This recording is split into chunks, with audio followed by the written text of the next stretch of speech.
Alors si un homme de Dieu, un berger, c'est lui qui prêche, qui conduit l'église du Seigneur, et en même temps musicien, il y a passion, il y a profession, il va sauver les vies. S'il a la vocation. Pourquoi? Mais ce sont les musiciens dans le bas de Babou Mamboka. Na beti mina masola mboka na biso rôle ya musique na Afrique du Sud, musique et même délivrance. Na Amérique et même émancipation. So pe bakati bango banzembo ba fâché. On était comme ça. Na on mettait masola bango ya bango te mais ya biso. OK. Maintenant les hommes ba retraite. Ba au boudé. Ba veiller, ba au boudé, ba lingini. Toyemba kaka. Tolia, tomela, toyemba. Donc ba concert, wana ba sortie, ba concert. Nzamba Bible. Toi tu vas rester. Je n'ai pas besoin de musiciens. Parce que nga moko na fanda na trône ya louange et adoration. J'ai besoin des serviteurs, des adorateurs. Au ciel, on adore Dieu. OK. Na lola star azate. Ye me ya fa na kita bo bino nyoso bo fukami. Bozi mitole na bino 24 via ba boaki mitole. Tout le monde à genoux. Ye moko fa na kiti ya boko vous l'adorez. Mais les musiciens sont des stars. Balingi les matuvi, balingi le kumu, ba mona ye, asali ba concert, a oti poto, au mona on ba clip na ba, il faut voir voiture za pembeni, azo yemba ndeni zamba tombolier, ala kisi voiture, ala kisi bilamba kitoko, ala kisi qui place moi kitoko azana poto pour ba mona ye. Donc ce n'est pas Dieu, il se présente pour ba mona danser, ne so ba kinto ba danser. Ali do ba sa clip a moto. Na Joboud moto akendeki Boston abeti ke loko.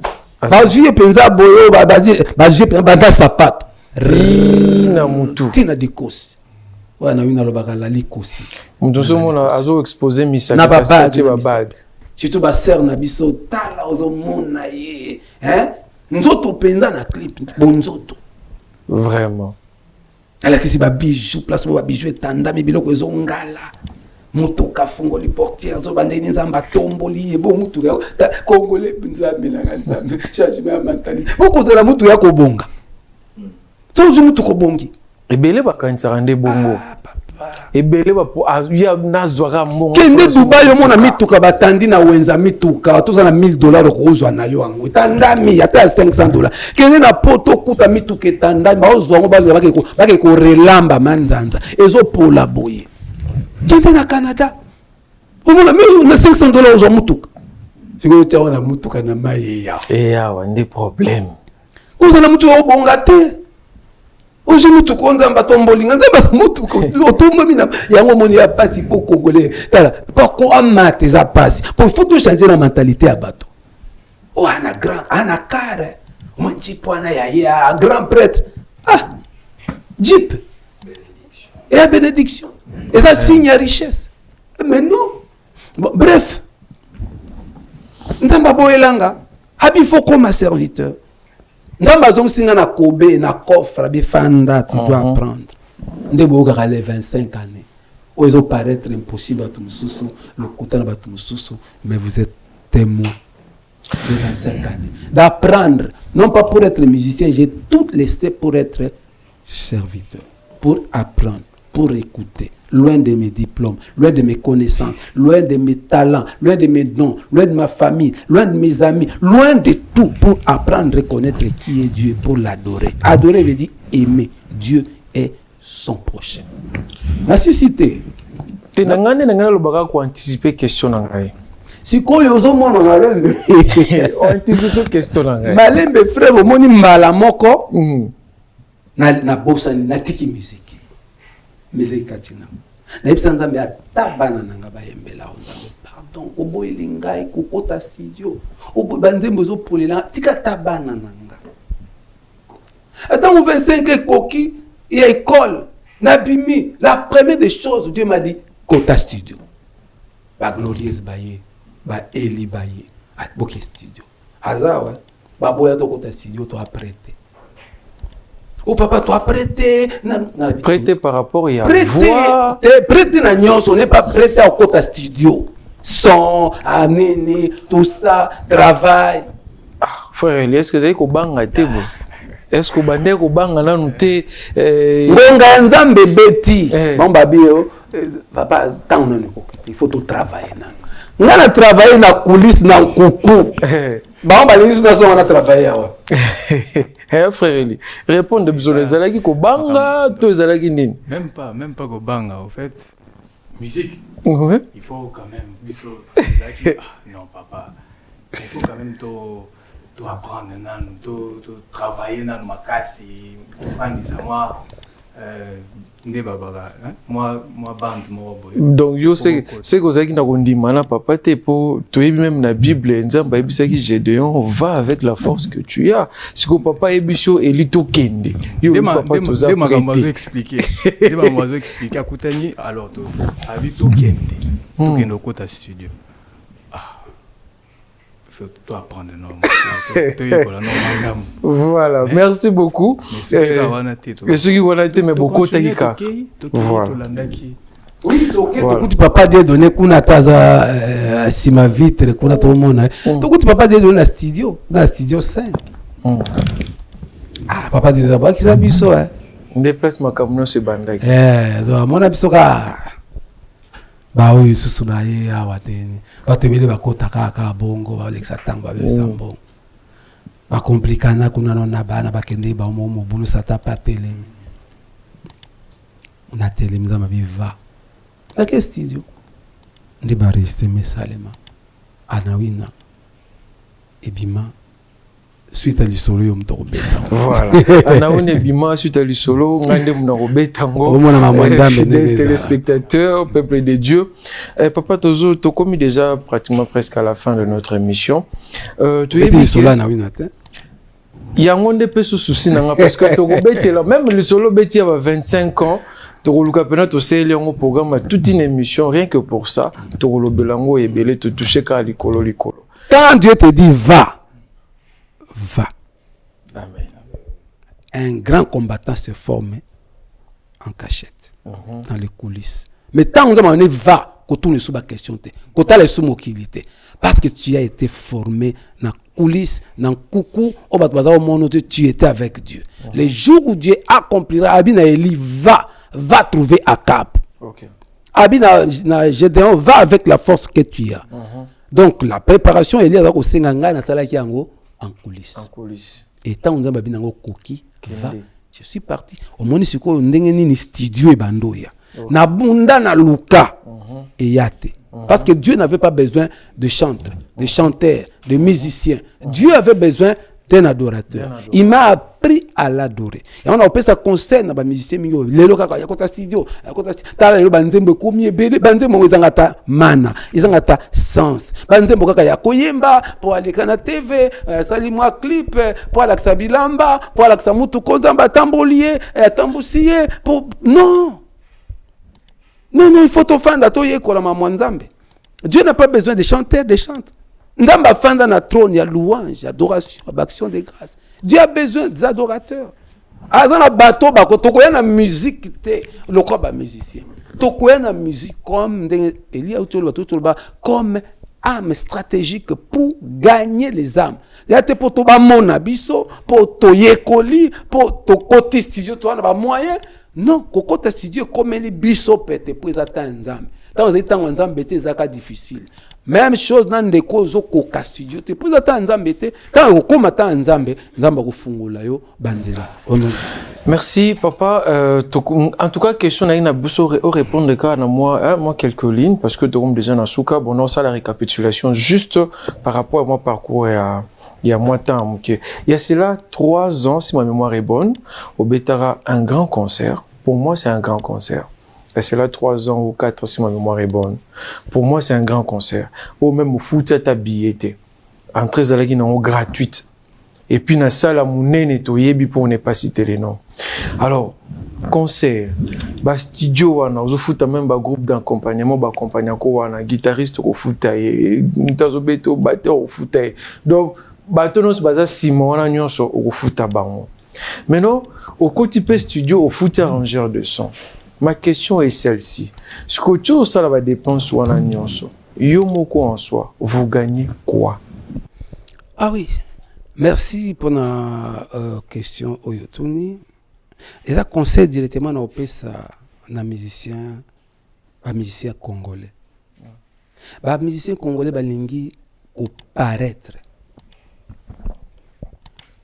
Musicien, au beta concert pas matin. Il faut un but, un objectif. Et c'est un gars qui a bimi, on a qui Paris, na quel Londres, na quel Gabon, na quel Ibo, na Balouki, na quel Lubumbashi.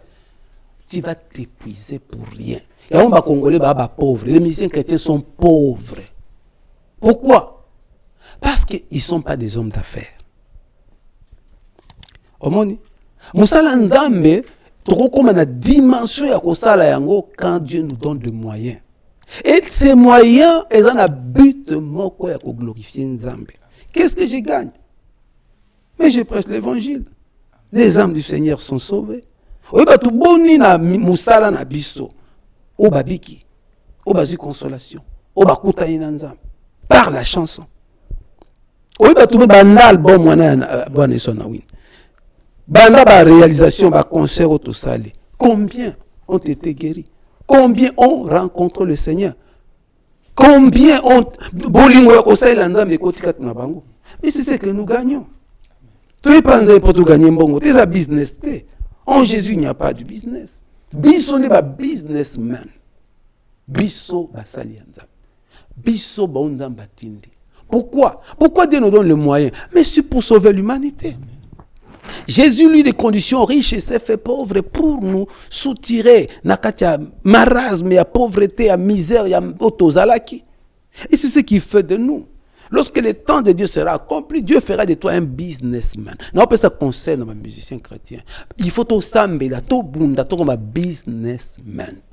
Donc, tu as ça la moussala pour l'argent. Mais tout ça moussala pour faire du bien à l'humanité. Kope se sengo na mitema ya bato. Kope sa kimia na mitema ya bato. Au moins ba concert ya ko beta. Yango tu ne pas comme bandoki. Tu ne sais pas ce qui tu oko s'épuiser, oko kufa na en plein concert pourquoi il pour craquer pour na nini ba ko surcharger surtout les producteurs a ko surcharger yo kende mbandaka kende mbujumbura kende Gabon kende apesio na espace ya une semaine o aso na ba 3 salles ya ko beta. Mais za robot za moto. Na ba voyage. Donc juste que et là on a un conseil au moni na ndengo uti koloba surtout biso basali Nzambe c'est pas pour l'argent. OK. C'est pour les âmes. Au mais c'est comme bon to kozwa mais oza mosali Nzambe. Soko oza mosali Nzambe na oza na charge na Nzambe. Yo ndimite que Dieu donne tout. Mais toloba kango à lui l'argent, à lui l'or. Mais si Dieu t'envoie, il va te donner les moyens. La théologie, il donne la vision, il donne la provision. Oh, biso to komo lukana makasi yango kumisi bato bandoki. Donc, tu veux paraître. Obimi na destin. Ya Nzambe, sois là où tu es, sers Dieu, adore Dieu, sois motivé pour le salut des âmes, pour notre pays, pour l'humanité, pour l'église du Seigneur. Arrose. Et lorsque tu es en train d'arroser, tu seras de même arrosé. Amen. Qui va t'arroser? Mais c'est lui qui donne la sémence au semeur.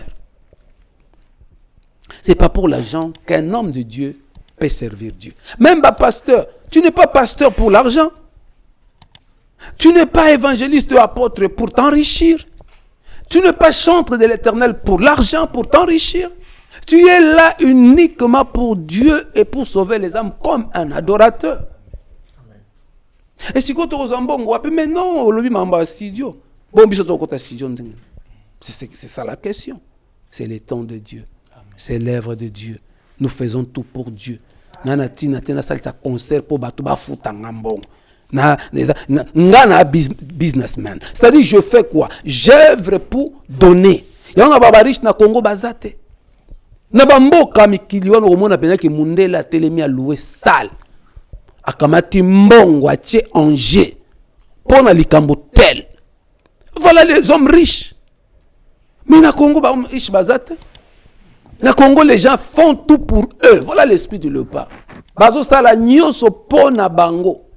Mais na mikili wana bato ba mo sala nyonso pona bango. Mutako za na mbongo azu mwana ya bato. Ah Eli, yo azu yo sponsorisé 5 à gagner. Voilà, bien-aimés dans le Seigneur, bana na nzambe biso basali ya nzambe chitu bayembi tosambela nzambe asunga biso tokoma na misolo po tosalela nzambe na misolo oya ye tosalela nzambe te po tozwa misolo mais tosalela nzambe po tokamata misolo na biso totia na misala ya nzambe. RDC ekotonga matangu tokoma na likambo mentalité oyo ya non pas pour que tozwa mais pour topesa. Adorer c'est donner, adorer n'est pas recevoir. Celui qui aime donne. Car Dieu a tant aimé le monde qu'il a donné. Et si tu veux servir Dieu, donne ce que tu as. Donne ta maison. Hein? Maman Anne a donné Samuel. Tolobaka Abraham a pesa nan. Isaac. Bon yo linga kaka yo ndote ya bato Abraham a pesa ki Isaac. Bato ba pesa yo Isaac. Yo pesa Isaac mukoni. Donc il faut tout comme une mentalité ba businessman. Donc les gens qui ont des moyens pour les autres. Voilà. Des philanthropes. Congolais zangéloko. Tu es ministre au kangi salaire à bato. Oza prophète au kangi mbongo bandimi. Oza nani DG au kangi. Oza parents au une code ya au kangi biloko boma pamboli ya famille tout kaka yo ba ya kapano pesa ba 50 ba 10 ba 20. Mais non, comme tango peuple congolais a changé mentalité, to kende ko zwa ka biloko ba américain te, biloko ba mindele te, comme tango bisoto pesa. Amen. C'est ça servir Dieu. Merci. Il y a de la joie en donnant quand recevant. Tango nzambe ko koka. Studio komi pamba, tozoma. Studio ko titina ndako. Studio komi titina ndako. Un artiste na ba poto, wana ba studio na ba ndako na ba. Ah monsieur dans studio. Tous les ingénieurs ne sont pas donner tous soignons c'est comme ça. Mais biso to Lucas studio le ba studio comment Hollande sorti na banda. Donc aujourd'hui studio comme Hollande studio dans nanda. Magoti c'est mina nda. Yesu ulali na solo babetio baba de na papa faida na yeto to tia son. Au même manza nzambe azokende azosa. Pourquoi? Yo mais okoma bongo ndeni. Mais pourquoi? C'est Dieu qui l'a fait. C'est parce que c'était les temps. C'était parce que on dit qu'il faut forcer. C'est le fruit de la passion.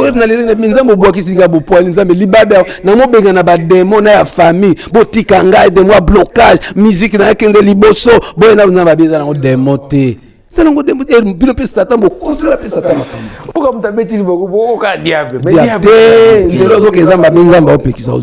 voilà. Voilà, c'est juste la patience. C'est juste la patience. Et l'issue te dit que non. Ah, bon, tonton Eli. Non, le belo au mais dans la pousse parce que tu comme déjà dans souka par rapport à nyonso auto sololi. Point de vue dans les années. Yamutuya papa a relevé point mot très important à l'obi. Tant nous avons eu sauva. Il faut. C'est-à-dire que yemukazarana. À reprendre charge na yo na nyonso ndenge tout le monde comment à expliquer ndenge makam nyonso comme kolanda o nyonso comment ezaki difficile et tant nzamba ici va c'est alors qu'il y a comme aux nyonso na comme des points très importants na donc na nyonso ce qui nzamba biso kende c'est-à-dire que azana yo donc à soutenir yo na makam o nyonso ozana ngo besoin à voilà. Merci beaucoup. C'était vraiment un réel plaisir pour moi de vous recevoir, frère Ecclésiaste Ngoy Bin Faïda et puis frère Eli Ngoy Tadi dans ces plateaux et espaces Bonayesu Anawena. Papa, Tokomi Nabiso Nasuka, juste un mot pour bénir le peuple de Dieu qui nous suit de partout. Oui, peuple de Dieu, tous en nation bénie. Je ne cesse de le répéter. Et pour moi, c'est la première nation du monde, la RDC. Soyons fiers d'être RDCiens. Soyons fiers d'être peuple de Dieu. Les gens veulent vous faire croire que vous exagérez avec vos prières, avec Dieu. Ils vous trompent. C'est Satan. C'est Satan. Bien-aimés, priez, persévérez. Comme vous ne l'avez pas encore fait, servez Dieu. Continuez à lire la Bible. Dieu aime cette nation. Et la délivrance de cette nation viendra de Dieu par la puissance du Saint-Esprit. bofinga bakonzi te, bofinga mboka te, bofinga na te. Nous sommes un peuple sacré. Tolingana, tolinga mboka na biso. Bayembi, bozonga pa na Nzambe. Batei, bozonga pa ya Nzambe. Bakonzi ya mboka, bozonga pa na Nzambe. Il est le seul qui peut nous éclairer pour tolonga na soni oyo mokili. Mokili se boya Nzambe. Nzambe atikali ya biso. Soyons restaurés et soyez bénis. Soyez en paix. Na bande ko na biso na est, soyez bénis. Dieu ne vous a pas abandonné. Au nom de notre Seigneur Jésus-Christ. Amen. Amen. Merci beaucoup, fidèles téléspectateurs. Nous sommes arrivés à la fin de cette émission Espace Bonayeso Anawina. Toko kota studio, toko beta banzembo, toko bimisa banzembo, toko futa bambongo, toko beta ba conseil, ba concert pardon, obozo bato beta ngo gratuit. Siko biso toko gagner nini. Toyoki Liteya, toyoki suite, toyoki nyonso. Donc to beta, to yemba pona lokumu ya Nzambe. Alors tokotika bino na maboko ya frère Ecclésias Ngolbin Faida na frère Eli pona moi akapela moko pona ngolu to pona lokumu ya Nzambe. Pona ngai tokutana bino na émission Ekoya. Merci. Nalingi yo Yesu nalingi yo, ngai nalingi yo, nalingi yo, nalingi yo, ngai nalingi yo, nalingi yo, nalingi yo, nakupenda Yesu, minakupenda.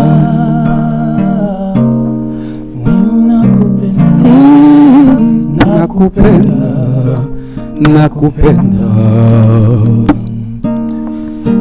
nakupenda, nakupenda, nakupenda. Encore minakupenda, minakupenda, mfalme wangu, minakupenda, kimbilio langu, maisha langu. Minakupenda, oh, oh. Nakupenda, nakupenda, nakupenda, nakupenda, nakupenda, nakupenda. Nalingi yo, oh Yesu, nalingi yo, oh. Nalingi yo, nalingi yo, Yesu, nalingi yo, oh, oh, oh. Nalingi yo, nalingi yo, nalingi yo,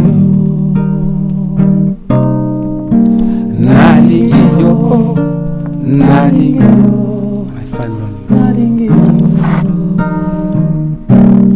You fill my heart, I feel your presence. I'm deep in love with you, Jesus. I'm falling in love, falling in love, falling in love. Kata kata kata, papa le lela, papa de leli, Fabrice comme lela. Alors si un homme de Dieu, un berger, c'est lui qui prêche, qui conduit l'église du Seigneur. Et en même temps musicien, il y a passion, il y a prophétie. Il va sauver. S'il a la vocation. Pourquoi? Mais ce sont les musiciens qui ont le bas de Babou. Nabeti mina masola mboka na biso rôle ya musique na Afrique du Sud, musique et délivrance. Na Amérique et émancipation.